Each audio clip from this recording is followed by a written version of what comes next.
has certainly taken good care of the place. Julia will be proud when she sees it. Beautiful home. Looking forward to returning. Well, we're glad to be back for however brief a visit we may have. A moment, Judge. I'm President Ulysses S. Grant, and you find me here at the home of my wife, Julia Dent Grant, where she was born and raised, as were her 7 brothers and sisters who were born and reared here. We're back here from Washington City for a visit to go to the Agricultural and Mechanical Fair. And while here, of course, I took the opportunity to come out and see my good and longtime friend, Judge Long.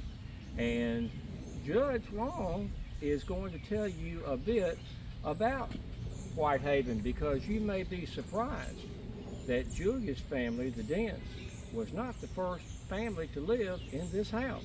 John? Yes, I'm Judge Long, John Fenton Long, and I've been a friend of the president for more than 20 years. I have a special affection for this fine home because it was built by my father, William Lindsay Long, and I was born there in 1816.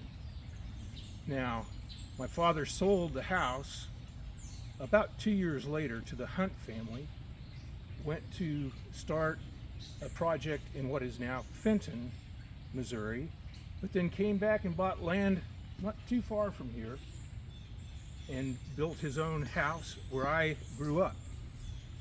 Now, I was a friend of Julia's, I was a teacher of Julia's, but once the Dents bought this home from the Hunts, we were neighbors for our lives.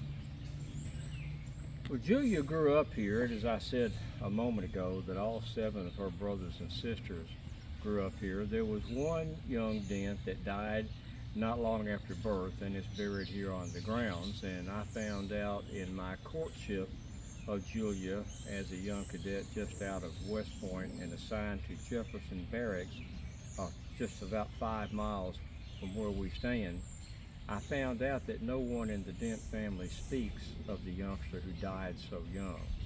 But this home, as John has told you already, about 1816 when it was built over time, it's a spacious and most commodious house. It is not the fancy home that one would think of that a southern planter might have. Yes, but the Dent family was indeed, a family of that ran a plantation. Whitehaven had a great deal of acreage. About 850, about 850. I later went into a career in real estate. My job in real estate, I was also a land surveyor.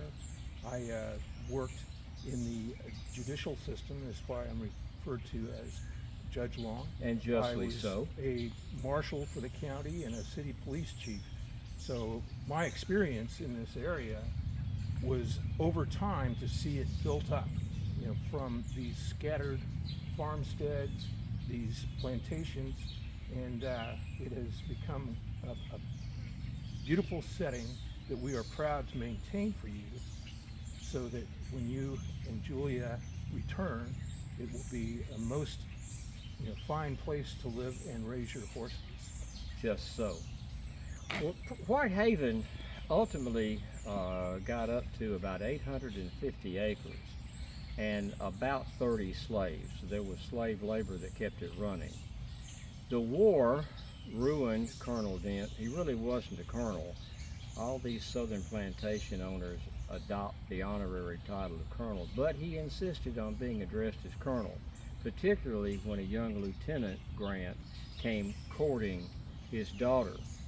But during the war, and Colonel Dent was a secessionist supporter and a Southern sympathizer, he, like so many of the Southerners, lost everything he had. Whitehaven gradually got down to just a few acres. I think there's some 10 acres now, Judge. I believe that's about And true. it was about to go on the auction block. Well, at the end of the war, I began buying parcels, and by the time I became president, Julia implored of me, please buy Whitehaven, and of course, It's her childhood home. So now Julia and I are owners of Whitehaven. Colonel Dent came to move into the executive mansion with us, and in fact, the colonel passed away just last year in 1873 at the age of, as I recall, 86. I believe that's correct. So the colonel, who had told his wife Ellen, Mrs. Dent, who liked me very much, that I would never amount to anything, that I didn't make any money, and he didn't raise his oldest and favorite daughter Julia to be married to an Army officer and live that hard life. He wound up living under my roof, and that would be the White House roof, and in fact died there at the White House. Julia and I come back whenever we can. As you can see, it's a lovely setting.